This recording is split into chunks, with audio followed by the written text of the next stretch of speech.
अस्सलामु अलैकुम व रहमतुल्लाहि व बरकातुहू। अल्हम्दुलिल्लाह अल्हम्दुलिल्लाहिल हन्नानिल मन्नान अल्लज़ी खलक़ल इंसान व अल्लमहुल बयान वस्सलातु वस्सलामु अला रसूलिही सय्यिदिल इंसी वल जान व अला आलिही व अस्हाबिही ज़विल खैरि वल इहसान। अम्मा बअद फ़अऊज़ु बिल्लाहि मिनश शैतानिर रजीम। बिस्मिल्लाहिर रहमानिर रहीम। युरीदूना लियुत्फ़िऊ नूरल्लाहि बिअफ़वाहिहिम व यअबल्लाहु इल्ला अन युतिम्मा नूरहु वलौ करिहल काफ़िरून। सदक़ल्लाहु मौलानल अज़ीम। बारगाह रिसालत मुआब सल्लल्लाहु तआला अलैहि वसल्लम में एक बार दुरूद पाक का हदिया पेश करें। अल्लाहुम्मा सल्लि अला सय्यिदिना व मौलाना मुहम्मदिन मअदनिल जूदि वल करम व आलिहि व अस्हाबिहिल किराम व इब्निहिल करीम व बारिक व सल्लिम सलातन दाइमतन सरमदन अबदा। बड़े ज़माने के बाद उड़ीसा की सरजमीन पर आना हुआ और अक्सर ये सुनता रहा कि उड़ीसा में सिर्फ 2.5% मुसलमान हैं। मुसलमानों की तादाद बड़ी कम है, लेकिन मेरे अजीजों यकीन जाने कि हिंदुस्तान की किसी भी कोने पर हम रहते हैं, उड़ीसा की आवाज़ वहाँ तक भी पहुँचती है। वजह यह है कि यहाँ अल्लाह का एक ऐसा मुजाहिद आराम फरमा रहा है। काश जिसकी खाकसारा ने हक आज जिंदा होती तो आरएसएस और बजरंग दल को अपने कपड़े संभालने पड़ जाते। यह और बात है कि हुजूर मुजाहिद मिल्लत की इस तंजीम को मुसलमानों ने वो तवज्जो नहीं दी है और ना ही उसका एहतमाम किया है, वरना मेरे अजीजों उस मुजाहिद मिल्लत की आंखें 100 साल बाद के हालात भी देख रही थी। खैर, अल्लाह तबारक व तआला उस मुजाहिद मिल्लत का कोई सानी जरूर पैदा फरमाए। दीन इस्लाम यतीम नहीं रह सकता। इस्लाम अपना दिफा खुद करता है। लोग आते रहेंगे जाते रहेंगे, हम लोग भी कल चले जाएंगे, लेकिन इस्लाम को न खत्म होना है न खत्म होगा। बातिल से डरने वाले ऐ आसमां नहीं है हम, 100 बार कर चुका है तू इम्तिहान हमारा। तौहीद की अमानत सीनों में है हमारे, आसान नहीं मिटाना नामो निशान हमारा। यूनान और मिस्र और रोमा सब मिट गए जहां से, बाकी मगर है अब तक नामो निशान हमारा। कुछ बात तो है कि मिटती नहीं हस्ती हमारी, सदियों रहा है दुश्मन दौरे ज़मां हमारा। अजीज़ान गिरामी वक़ार इक़बाल ने इसमें ऐसा बरंगेख्ता किया है, पूरी कौम को एक दर्स दिया है। आज कुफ़ार और मुशरिकीन के यहाँ जश्न का माहौल है और उन्हें ऐसा लगता है कि सारा जश्न हमारी गलियों में है। मेरे अजीजों, बकरे की अम्मा कब तक खैर मनाएगी? एक दिन तो बकरीद आएगी। हमारा यकीन ये है कि रब तबारक व तआला का निज़ाम है, उसका दस्तूर है। बद्र में अगर मोमिनीन को फतह अता करता है तो ओहद में शिकस्त भी देता है। बद्र में 70 काफिर मारे गए थे, लेकिन ओहद में 70 सहाबा शहीद हुए थे। यानी हालात ऐसे आते रहेंगे।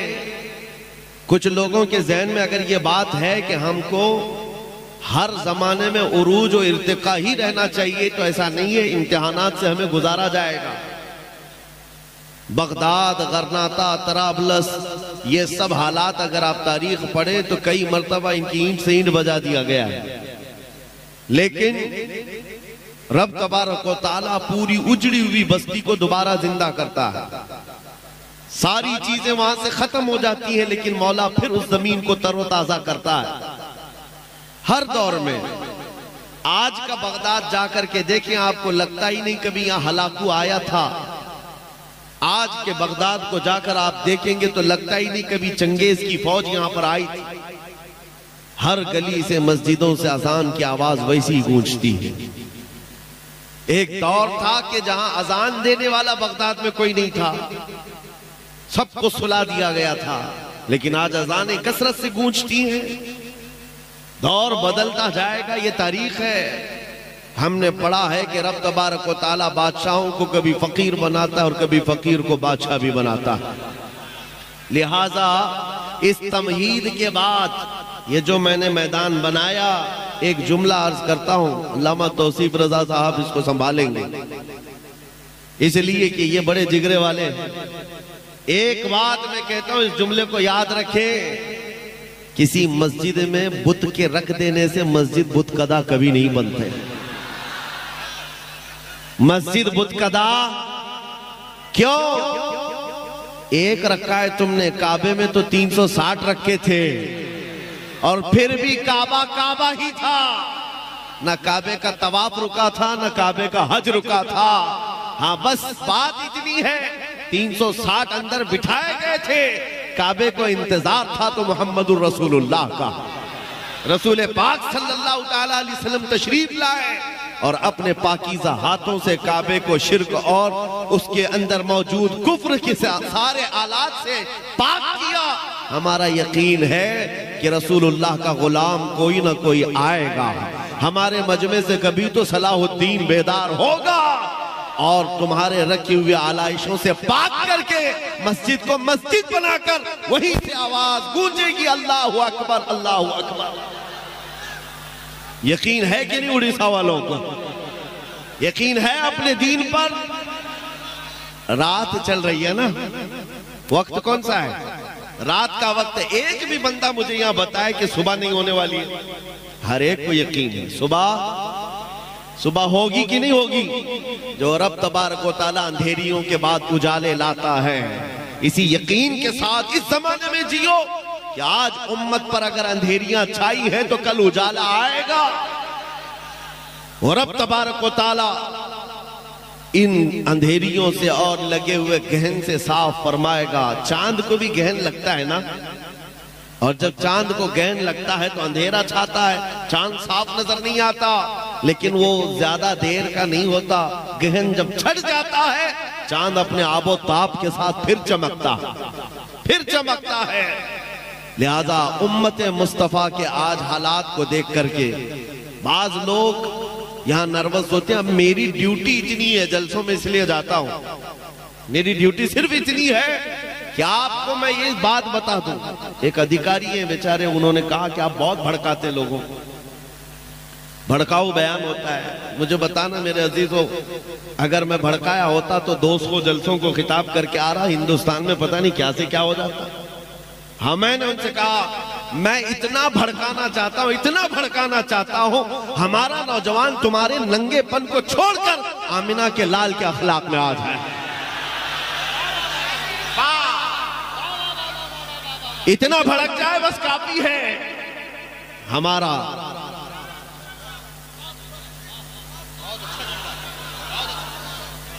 अगर इसको भड़काना कहा जाता है तो हम सुबह शाम भड़काएं, सुबह शाम लोगों को ये बात की तरगीब दें। आ जाओ उस दरबार में जहां पर कोई आया है तो सिद्दीक बनकर निकला है, जिसके कदमों से वाबस्ता होकर खत्ताब का बेटा फारूक आजम बना हो, जिनके दरबार से वाबस्ता होने के बाद अबू तालिब के शहजादे हैदर कर्रार बनते हो।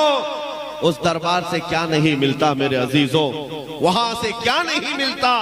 बात सिर्फ इतनी है, मैं सिर्फ और सिर्फ मेरी ड्यूटी में बता रहा हूं, ये दौर ऐसा है इब्तिला व आजमाइश का, इम्तिहानों का।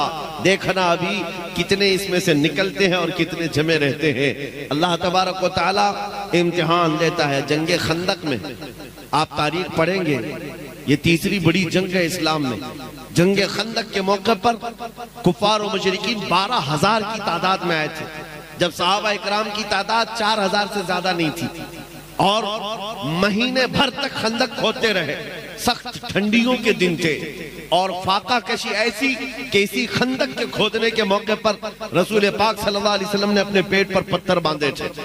और उस वक्त जो मुनाफिकीन थे जो साथ में आए थे, क्योंकि बदर में उन्होंने कामयाबी देखी थी, और उसके बाद कुछ जंगों में माले गनीमत उन्हें हाथ आया था तो हुजूर के साथ आ गए थे।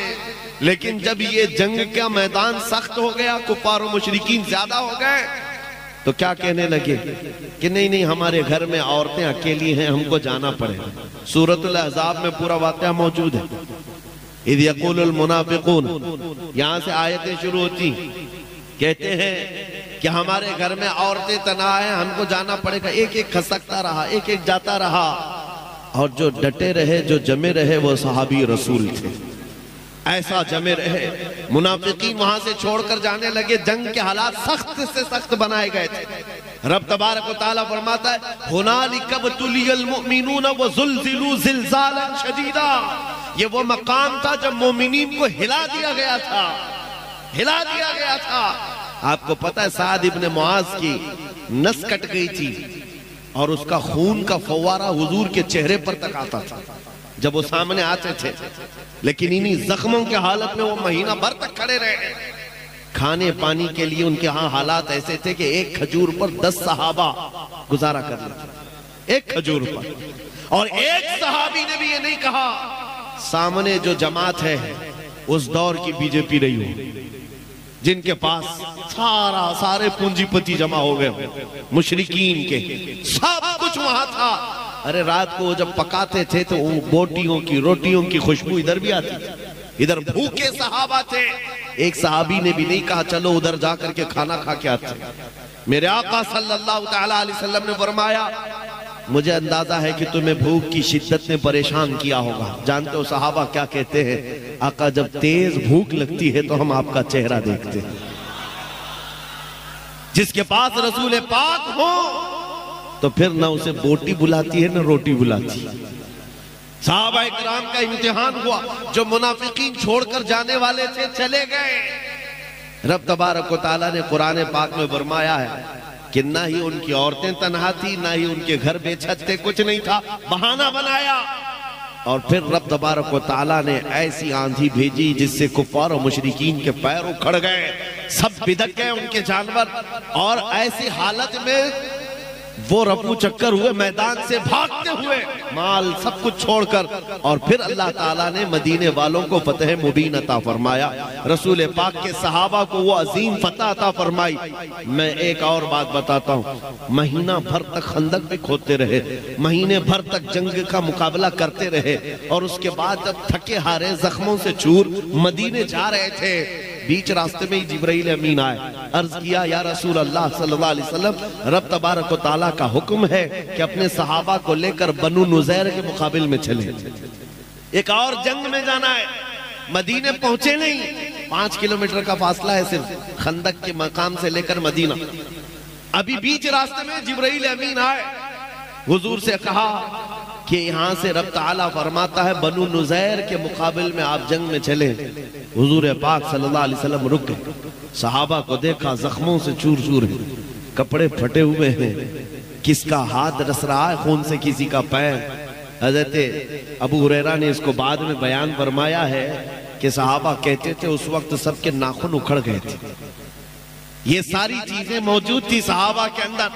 नबी पाक सल्लल्लाहु तआला अलैहि वसल्लम ने रोक करके पूछा कि क्या ख्याल है? जिब्राइल अमीन का हुक्म आया, अल्लाह का हुक्म आया, जिब्राइल अमीन ने सुनाया है, क्या है यहीं से हमें बनु नुज़ैर के मुकाबिल में जंग में जाना है?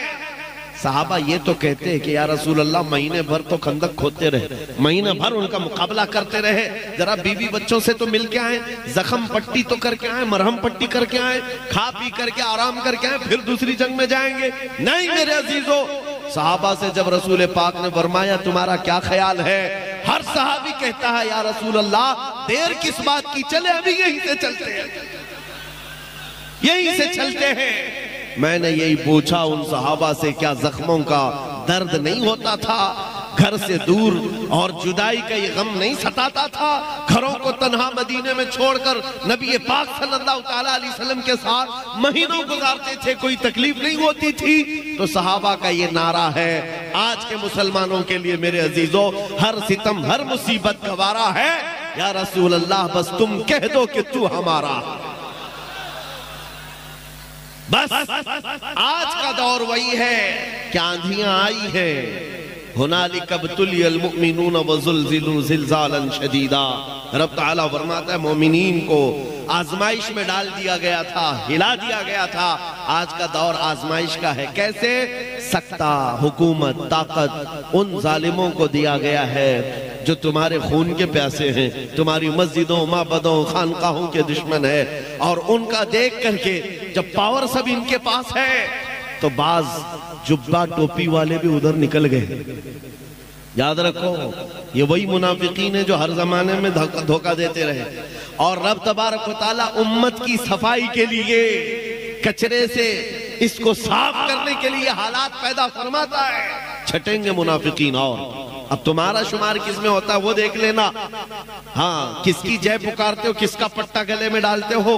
हालात इनके हैं, सकता इनकी तरह हमें इनके पास जाना चाहिए। कितने तो ऐसे हैं जो दर बदलू आज इधर से उधर भागे निकले।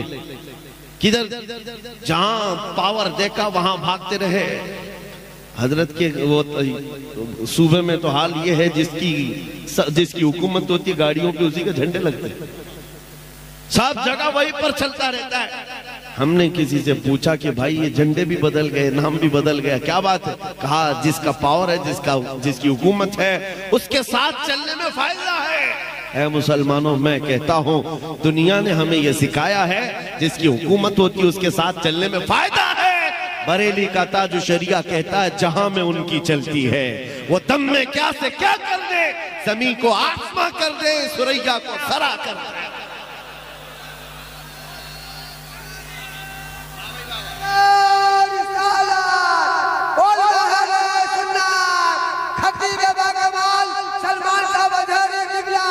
मुझे बताओ ऐ सुन्नियों, आप बताओ आपका अकीदा है कि नहीं जहां मैं उनकी, किसकी? रसूल पाक सल्लल्लाहु अलैहि वसल्लम की। मैं हुजूर की बात कर रहा हूं, मदीने वाले ताजदार की बात कर रहा हूं। बखुदा खुदा का यही है दर, नहीं और कोई मफर मकर। जो वहां से हो यहीं आके हो, जो यहां नहीं तो, जो यहां नहीं तो, वो जो न थे तो, और वो जो न हो तो, जहां में उनकी, किसकी? रसूल पाक की चलती है। ये दुनिया वालों ने हमें बताया है। आज के दौर में पार्टी बदलने वालों ने हमें बार बार ये बताया है जिसकी चलती है उसके साथ जाना चाहिए। हमने यकीन कर लिया। कल भी मेरे मुस्तफा की चलती थी, आज भी चलती है। अरे ये तो दुनिया दुनिया है। कब्र में भी उनकी चलती है और हशर में भी उनकी चलती है। तो उस हुकूमत के साथ न जाए हम जिसकी हशर में भी चलती हो। उस हुकूमत के साथ न जाए हम। आई नहीं हुकूमत सिक्का नया चलेगा। आलम में रंग बदला सुबह शबे बिलाद। अजीजा ने गिराम वक़ार, हालात आज के इब्तिला के हैं, आजमाइश के हैं, इम्तिहान के हैं। और जो बदल गए उनके लिए किस्मत वही थी या वो किस्मत को खा गए। और किसी का फजला चाटने के लिए बेचारे अपने ईमान का सौदा कर बैठे, अपना दीन बेच लिया। और अच्छी अच्छी जगहों से जुब्बे टोपी वालों को हम देख रहे हैं, बातें ऐसी करने लग गए कि नहीं हम उनको भी राजी करेंगे, वो भी बिरादराने वतन है, उनको भी राजी करेंगे, हम भी पूजा पाठ कर लेंगे। नाउज़ बिल्लाहि मिन ज़ालिक। मेरे आका सल्लल्लाहु तआला अलैहि वसल्लम के पास मक्का के मुशरिकीन आए थे और उन्होंने कहा था हम आपके दीन के मुखालिफ नहीं रहेंगे, हम भी आपके साथ चलेंगे। शर्त सिर्फ इतनी है कि आप हमारे बुतों पर एक बार हाथ रख दें, हाथ रख दें। नबी पाक सल्लल्लाहु तआला अलैहि वसल्लम को मुशरिकीन ने जब ये कहा तो पूरी सूरह उतर गई। कुल या अय्युहल काफिरून ला अअबुदु मा तअबुदून। ऐ महबूब आप फरमा दें ऐ काफिरों, मैं उसकी इबादत नहीं करता जिसकी तुम इबादत करते हो। हुजूर ने फरमाया तुम हाथ रखने की बात करते हो, मैं नजर उठा के भी नहीं देखूंगा। जो बातिल है उसको बातिल कहा जाए, जो शिरक है उसको शिरक। अब अगर इतना ज्यादा ढीले हो जाओगे तो कल तुम्हारे कलमे पर भी सवाल होगा, कलमा पढ़ने नहीं देंगे। आज ही डिबेट शुरू हो चुके हैं। ला इलाहा इल्लल्लाह का मतलब है कोई खुदा नहीं। ये मुसलमान हमारे खुदाओं का इनकार करते हैं। जालिमो तुम्हें आज तर्जुमा समझ में आया? हम 1400 साल से इनकार ही तो कर रहे हैं। पहले नफी है बाद में इस बात है। हम सारों का इनकार करते हैं सिवाय अल्लाह के, हम किसी को खुदा। हाँ, एक बात याद रखो मुसलमानों, आज तुम्हें किसी के सामने झुकने की जरूरत क्यों झुके आदमी? हमारा हाल तो ये है मेरे अजीजों। एक बात बताऊं, इस कौम की खुसूसियत, जैसे भी जाहिल कौम हो, पढ़ी लिखी हो या ना हो, अनपढ़ ही क्यों ना हो, हमारे मुसलमानों की बात कर रहा हूं, मस्जिदों में जाओ, इमाम जो खड़ा है ना, इस इमाम से कहो अपने बाप का नाम लेकर कौम को झुका कर दिखाए। कोई इमाम अपने बाप का या बादशाह वक्त का नाम लेकर रुकू में जाए और कहे लोगों से इस नाम पर तुम भी रुकू में जाओ, कोई जा सकता है? नहीं। अकबर ने कोशिश किया था, अकबर बादशाह, उसका नाम अकबर था, उसने पूरा दीन बदल लिया और नमाजों में अपना नाम शामिल कर दिया कि उसका नाम लिया जाए तो रुकू हो, सजदा हो। उस वक्त मर्द कलंदर मुजद्दिद अल्फसानी खड़ा हुआ, कहा दीन होगा तो मुस्तफा का होगा, सर झुकेगा तो अल्लाह के नाम से, बादशाह के नाम पर नहीं झुकेगा। और हमारी खुसूसियत ये है, इमाम हजार बड़े लोगों का नाम लेकर झुकाए, कौम हमारी नहीं झुकती। लेकिन अगर किसान का बच्चा छोटा सा हाफिज कुरान भी हो और पीछे बड़ा सा बड़ा मालदार खड़ा हो, वो बच्चा अगर अल्लाहु अकबर कहे तो हर एक की पेशानी झुक जाती। पता ये चला इस कौम को अगर झुकाया जा सकता है तो सिर्फ एक नाम है, अल्लाहु अकबर। इसके अलावा किसी नाम से हम न झुके थे, ना कभी नहीं झुकेंगे, उसी एक नाम से झुकते हैं। और हद तो ये है मेरे अजीजों, हमारी खुसूसियत और एक है, स्पेशलिटी तुम्हारी और हमारी। हम जिस दिन पैदा हुए थे उसी दिन कान में मुअज्जिन ने क्या कहा था? बच्चों को अजान देते हैं कि नहीं कान में? सबसे पहला जुमला जब हम दुनिया में आए थे, मौलवी साहब ने कान में पुकार दिया था, अल्लाह हो। क्या मतलब? अल्लाह सबसे। हाँ, जिस दिन पैदा हुए उसी दिन तुम्हें यह अकीदा भी दे दिया गया, अल्लाह सबसे। हाँ, कोई तख्ते वाला, कोई हुकूमत वाला नहीं, अल्लाह सबसे। और उसके बाद जिस दिन हम मरे हैं, जा रहे हैं, हमको हमारे जनाजे में कफना कर ला कर रखते हैं, इमाम हमारे जनाजे पर हाथ उठाकर तकबीर बांधता है, क्या कहता है? अल्लाह हो। वहां पर भी यही है, जा रहे हो दुनिया से यही कहते हुए जाओ, अल्लाह सबसे। आए थे अल्लाह को बड़ा कहते हुए, जा रहे अल्लाह को बड़ा कहते हुए। ये सिर्फ और सिर्फ तुम्हारी स्पेशलिटी है, ये सिर्फ तुम्हारी खुसूसियत है। इसीलिए मुसलमानों, हालात को देखकर घबरा मत जाना। हमारा अकीदा है अल्लाह सबसे बड़ा है, और कुरान में रब ताला फरमाता है ला तहज़न इन्नल्लाह माना।